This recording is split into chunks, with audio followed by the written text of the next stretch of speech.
9 नवंबर 2019 का वह दिन जब माननीय सुप्रीम कोर्ट के आदेश पर अयोध्या विवाद पर अंतिम फैसला आया, जिसके तहत बाबरी मस्जिद नामक एक विवादित ढांचे की जगह पर राम मंदिर निर्माण करने का आदेश सुनाया गया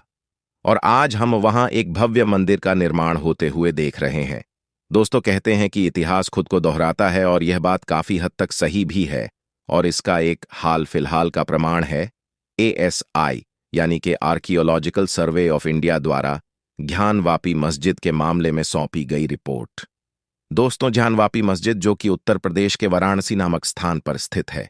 ऐसा माना जाता है कि उसे औरंगजेब के द्वारा सन 1669 में एक प्राचीन शिव मंदिर को तोड़कर बनवाया गया था। दोस्तों, जैसा कि हम सब जानते हैं कि अयोध्या में राम मंदिर विवाद में भी जब आर्कियोलॉजिकल सर्वे ऑफ इंडिया द्वारा विवादित बाबरी मस्जिद ढांचे की जांच हुई, तब उस समय भी वहां पर हिंदू मंदिर होने के अनेकों अनेक प्रमाण मिले थे और उस समय भी यह मांग उठी थी कि ज्ञानवापी मस्जिद की भी जांच होनी चाहिए। आपको बता दें कि वर्तमान में एक रिपोर्ट प्रकाशित की गई है आर्कियोलॉजिकल सर्वे ऑफ इंडिया द्वारा, जिसमें यह कहा गया है कि मस्जिद में जांच के दौरान एक बड़े पैमाने पर हिंदू मंदिर होने के प्रमाण मिले हैं। दोस्तों, हिंदू पक्ष की तरफ से एडवोकेट विष्णु शंकर जी द्वारा रिपोर्ट का हवाला देते हुए कहा कि ASI सर्वे के अनुसार ज्ञानवापी मस्जिद में एक बड़े हिंदू मंदिर होने के प्रमाण मिले हैं, जिनको ज्ञानवापी मस्जिद के निर्माण से पहले का बताया जा रहा है। दोस्तों, इसके साथ साथ आपको यह भी बता दें कि हिंदू पक्ष के दावे के बाद पिछले वर्ष डिस्ट्रिक्ट कोर्ट के द्वारा आर्कियोलॉजिकल सर्वे ऑफ इंडिया को मस्जिद की एक साइंटिफिक जांच के आदेश दिए थे, जिसके बाद ASI द्वारा जांच रिपोर्ट को एक सील्ड पैकेट में पिछले वर्ष 18 दिसंबर को डिस्ट्रिक्ट कोर्ट में जमा किया गया था। दोस्तों, रिपोर्ट के डिस्ट्रिक्ट कोर्ट में जमा हो जाने के बाद दोनों पक्षों यानी कि हिंदू पक्ष और मुस्लिम पक्ष की तरफ से यह मांग उठी थी कि उन्हें भी उस जांच रिपोर्ट की एक एक कॉपी दी जाए। दोस्तों, आपको बता दें कि दोनों हिंदू और मुस्लिम पक्षों को जांच रिपोर्ट की कॉपी सौंप दी गई, जिसके बाद हिंदू पक्ष के वकील विष्णु शंकर जैन के द्वारा उस रिपोर्ट को मीडिया में साझा किया गया। दोस्तों, आपको थोड़ा इतिहास के बारे में बता दें कि आर्कियोलॉजिकल सर्वे ऑफ इंडिया की जांच रिपोर्ट से पहले वर्ष 1991 में वाराणसी कोर्ट में पहली बार स्वयंभू ज्योतिर्लिंग भगवान विश्वेश्वर के द्वारा पिटीशन फाइल की जाती है, जिसमें मांग की जाती है कि उनको ज्ञानवापी मस्जिद का जो कॉम्प्लेक्स है उसमें पूजा करने की इजाजत मिलनी चाहिए। इसके साथ साथ उनकी यह भी मांग थी कि कोर्ट के द्वारा यह डिक्लेयर किया जाना चाहिए कि जो पूरा ज्ञानवापी कॉम्प्लेक्स है उसको काशी टेम्पल के रूप में देखा जाए। इसके बाद आगे चलकर सन 1998 में मस्जिद की देखरेख करने वाली अंजुमन इंतजामिन मस्जिद कमिटी द्वारा इलाहाबाद हाई कोर्ट में एक केस फाइल किया जाता है। केस में यह कहा जाता है कि जो मंदिर मस्जिद विवाद है उस पर मुस्लिम पक्ष की मांग को मानते हुए जो वाराणसी कोर्ट में पिटीशन फाइल हुई थी उसको लागू होने से रोका जाए। इसके बाद हाई कोर्ट के आदेश पर लोअर कोर्ट की जो प्रोसीडिंग्स है उनको होल्ड कर दिया जाता है, जो कि आगे चलकर 22 वर्षों तक बरकरार रहता है।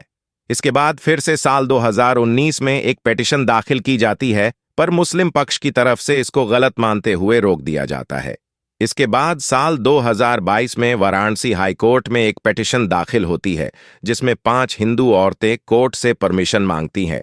कि उन्हें मस्जिद की पश्चिमी दीवार के पीछे डेली पूजा करने की इजाजत दी जाए, जिसके बाद वाराणसी कोर्ट द्वारा एडवोकेट कमिश्नर अजय कुमार मिश्रा को साइट का वीडियोग्राफिकल इंस्पेक्शन करने का आदेश दिया जाता है। इसके बाद उस वीडियो को साझा किया जाता है, तब हिंदू पक्ष की तरफ से मस्जिद के वजूखाना में शिवलिंग होने का दावा किया जाता है। दोस्तों, आपको बता दें कि इस्लाम धर्म में मान्यता है कि नमाज पढ़ने या फिर अल्लाह की इबादत करने से पहले वजू करना जरूरी होता है। इस्लाम में इबादत से पहले खुद को सही तरीके से साफ करने को वजू कहा जाता है।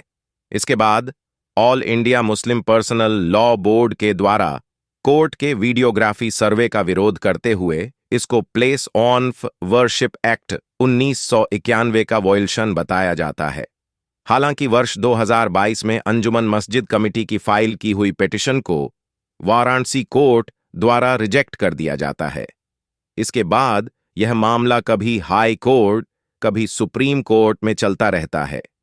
फिर फाइनली वाराणसी कोर्ट ने मस्जिद की साइंटिफिक रिसर्च का काम आर्कियोलॉजिकल सर्वे ऑफ इंडिया को सौंप दिया जाता है, जिसमें यह निर्देश दिया जाता है कि ग्राउंड पेनिट्रेटिंग राडार की मदद से इस काम को पूरा किया जाए। और दोस्तों, अब जब यह रिपोर्ट सबके सामने है तो यह बताया जा रहा है कि मस्जिद से पहले वहां एक बड़ा हिंदू मंदिर होने के प्रमाण मिले हैं। दोस्तों, हिंदू पक्ष के वकील विष्णु शंकर जी के द्वारा यह भी कहा गया है कि रिपोर्ट में कई जगह यह प्रमाण भी मिले हैं जिसके हिसाब से मस्जिद का निर्माण पहले से मौजूद हिंदू मंदिर में जगह जगह छोटी छोटी मॉडिफिकेशन करके बनाया गया है। इसके अलावा यह भी कहा गया है कि जो मंदिर के पिलर्स थे उन पर मौजूद हिंदू कार्विंग को भी हटाने की कोशिश के सबूत मिले हैं। इसके साथ साथ आपको बता दें कि मस्जिद में मौजूद मंदिर में जगह जगह ऐसी लिखावट के प्रमाण मिले हैं जो देवनागरी, तेलुगु, कन्नड़ा तथा अन्य भाषाओं में है। दोस्तों, आपकी जानकारी के लिए बता दें कि टोटल 34 इंस्क्रिप्शन को वर्तमान सर्वे में रिकॉर्ड किया गया है। और दोस्तों, यही वजह है कि अब यह मामला फिर से सामने आ चुका है और कहीं न कहीं हिंदू पक्ष को इसका फायदा मिलता हुआ भी दिखाई दे रहा है। दोस्तों, जानकारी पसंद आई हो तो वीडियो को लाइक तथा चैनल को सब्सक्राइब जरूर करें। धन्यवाद।